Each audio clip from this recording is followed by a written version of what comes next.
તણછા ગામ નજીક ST bus અને કન્ટેનર વચ્ચે અકસ્માત સર્જાતા મુસાફરો ઇજાગ્રસ્ત બન્યા।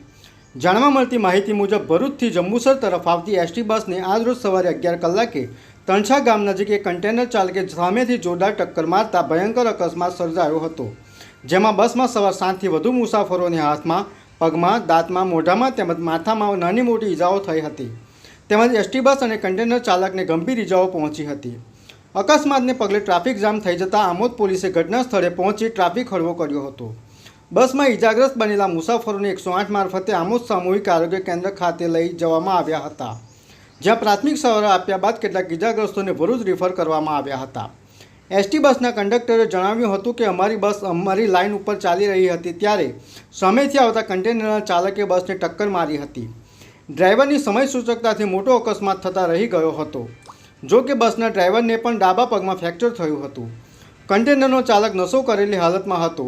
આમોદ જંબુસરના ધારાસભ્ય ડીકે સ્વામીને અકસ્માતની જાણ થતાં તુરંત આમોદ આરોગ્ય કેન્દ્ર ખાતે પહોંચી ઇજાગ્રસ્તોને ખબર અંતર પૂછી સાંત્વના આપી હતી। ભરૂચથી જંબુસરની બસ હતી, જેમાં લગભગ 30-35 પેસેન્જરથી 40 જેટલા પેસેન્જરો સવાર હતા। જ્યારે અમે તણછાની થોડીક આગળ નીકળ્યા, અમે અમારી લાઇન પર ચાલી રહેલા હતા, ત્યારે આ કન્ટેનર ભરેલું એક કન્ટેનર આવ્યું ને એ આખા રોડની ઉપર રેરાયેલો હતો।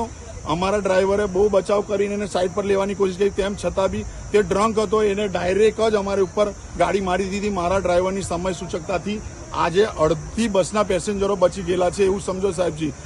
જે લોકોને નાની મોટી ઈજાઓ થઈ છે મોઢામાં, હાથમાં, પગમાં, એ લોકોને જીવ જતા જતા બચેલું છે એવું સમજો। અમારા ડ્રાઈવરનો પણ પગ ભાગેલો છે ડાબો, ને ઘણાને વાગેલું છે, લગભગ 20-25 માણસોને વાગેલું છે। કેટલા પેસેન્જરો હતા? લગભગ 35 થી 40 પેસેન્જર હતા। અહીંના લોકોનું કેવું છે કે ડ્રાઈવર દારૂ પીને? હા, ડ્રાઈવર જે કન્ટેનરનો ડ્રાઈવર છે ફૂલ ડ્રંક હતો, એને ઉતાર્યો ત્યારે પણ એને હોશ ના હતો સાહેબજી।